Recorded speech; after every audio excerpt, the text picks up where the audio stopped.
Hey, what's up, everybody? So I'm just going over an article quickly that says 24% of JDs who passed the bar in 2000 aren't practicing law anymore, and that was written about in the ABA Journal. The short of it is that I just want to talk again about how tough it is for people to find legal work who aren't prepared to meet the economic conditions that are out there. And of course, this article isn't saying that all 24% left law practice because they couldn't find work. There are many people who chose the career path because they liked it, or left practicing law and were successful. But if you look in the comments section, you'll see that the economic trends definitely did change. And when you had the dot-com bubble and you had the bubble with the housing, and what we'll have in the future with other bubbles, including commodities and student loans, it's just a path of getting worse and worse. Government keeps growing, regulation keeps growing, and outsourcing keeps growing, and people are finding alternative ways to have their legal questions resolved with the internet. So it's just getting worse and worse for lawyers. But what does that mean for people that are considering law practice still? Well, the factors there are still the same old, same old. The people who are going to be successful tend to have at least one of the following. You have family that comes from money, so law school is not an issue, or being unemployed after is not an issue. They have a significant other, a boyfriend, girlfriend, husband, wife, with whom they're able to stay after law school, so that way housing and food and all that stuff is always covered because there's another income coming in. A person has working experience significantly. So those who were legal secretaries for a couple of years, those who were paralegals for a couple of years, tend to find work pretty quickly, and then if there's trouble, are able to hang their own shingle because they have the mechanics. They have the experience of working in a law firm environment. They have experience of writing up motions and other types of legal minutia. They're familiar with it. It's easier for them to get a job than it is for a lot of other people. If you don't have that kind of work experience, then typically some people want somewhere in the 3 to 5 year range of non-legal working experience consistently. And even that's still not a guarantee, but people want to know that you have a track record. If you don't have those things, then there's always the academic scholarship, which is quite possible. There's tons of other people that are being foolish and are paying tons of money that they can't afford to go to law school. Why shouldn't you go and be able to have a full ride? It's just not hard to go to a law school. It may not be the best law school, but you can get to an accredited law school fairly easily for most people on a full ride. And then typically the requirements are that you just maintain a B average, which with some diligence and research and even watching some of my other videos isn't that hard. Especially somewhere tier 2, tier 3, even tier 4 schools, as long as it's accredited. You come out on top, it's okay. That's the key. You're not going into debt.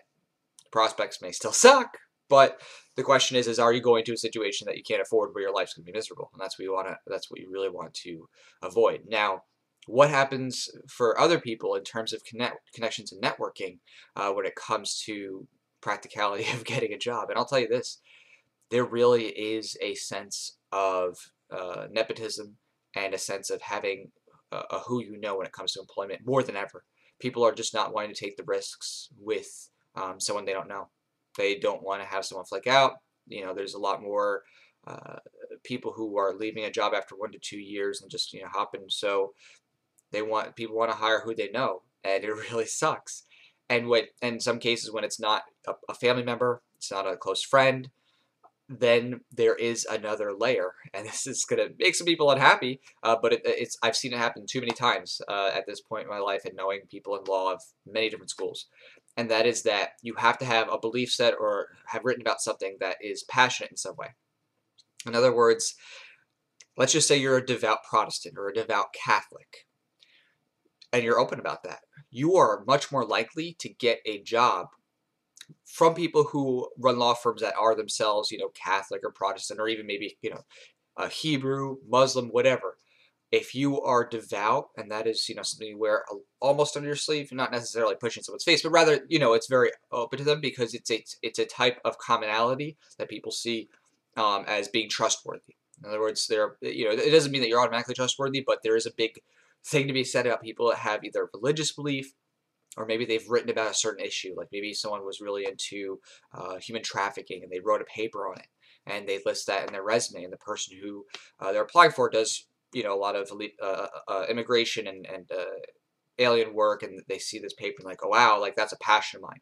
Those cross passions, very big. If you don't have the other stuff, if you don't have the time for the other things, if you don't have the, the connections, if you don't have the friends, family kind of thing, then your next best bet are these kinds of ideas or belief sets that people find common ground on. And if you're just a run-of-the-mill person, run-of-the-mill student, not politically opinionated, not religiously opinionated, one way or another way, even atheism could be, or extreme atheism could even be one. If that's the word you sleep, there are plenty of sinners that like people in that culture. But if you're not any of those things, you're just kind of like a centrist, middle of the road kind of person on the world as a whole, and you don't have the family connections, and you don't have a friend who can get you in. You don't come from money. You don't have a significant other that's going to be like, don't worry, hun. Even if you're unemployed for a year, I'm working. We're always going to have food. Always going to have the bills paid. If you're not on an academic scholarship, and you don't have, that 75% or 100% paid for, if you don't have that ability after to take care of yourself and take care of your needs and survive the waiting to have your bar results in, waiting to, get a job in the area that you're in if you have to move, then you're in a tough position. You really should evaluate whether or not you should go to law school to begin with, because it is that tough. And those factors that I just mentioned are just going.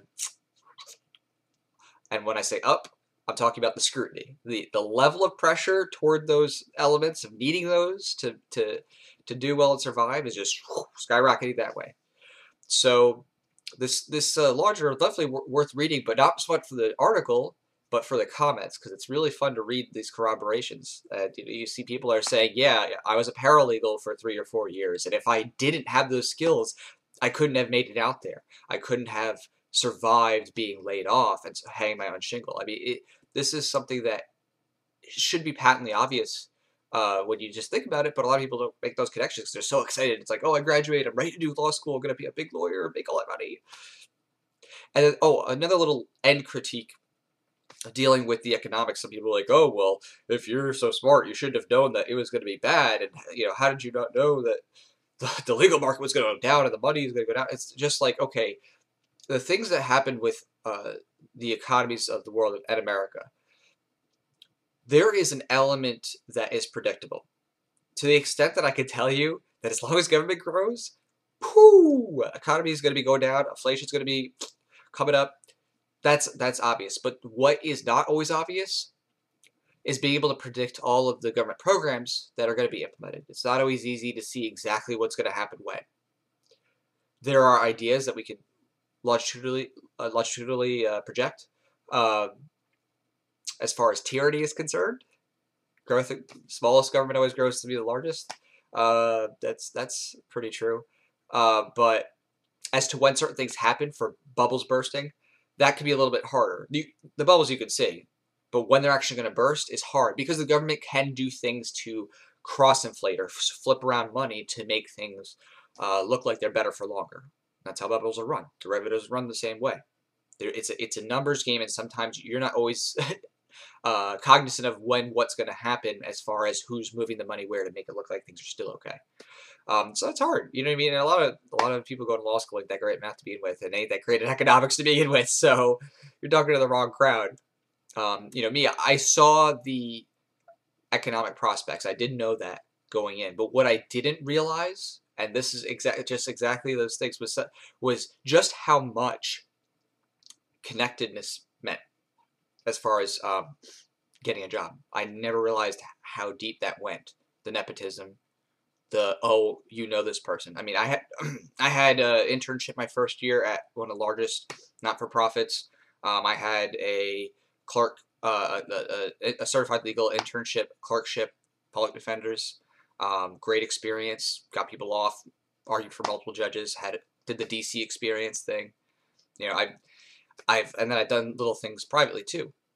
But all that doesn't matter. I have about as much experience as one could want, including the CLI. I had the CLI status, the certified legal intern. You're good to go even if you don't pass the bar for a year. As good as could be for someone who went straight from college to law school. But that's just it. Nobody wants those people. Everybody wants someone that was a paralegal for a year or two. The friends of mine who I knew who had tons of work experience, who were paralegals, legal secretaries, job's no problem. Otherwise, people just want you to work for free forever, and it's sick. I had friends who did that too. They were working at legal clinics. They spent 4 or 5 months working for free at a legal clinic before they got something, and that was something that helped them get the next thing. But these are things people are not thinking about or calculating. So crazy times, but hope that helps you make the right decisions for yourself. All right, take care, everybody.